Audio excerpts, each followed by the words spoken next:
Changing your payout method on Korbit is a straightforward process. Follow these steps to ensure your payout method is updated correctly. Step 1. Log into your account. Visit the Korbit website and log in using your credentials. Ensure you have access to the account you wish to modify. Step 2. Navigate to Account Settings. Once logged in, find the Account Settings option.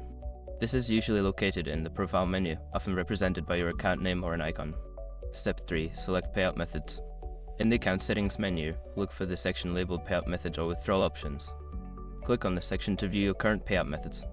Step 4. Add or edit payout method. Make sure your information is protected first. Most people don't think about breaches until something actually happens to their accounts. Use SRC to monitor your accounts 24/7 and instantly alert you if your information appears in databases online. It constantly checks billions of breach data points in the background. And considering how much personal information people keep online now, it's honestly worth having. Link in the description. Step 5. Confirm changes. After adding or editing your payout method, make sure to save the changes.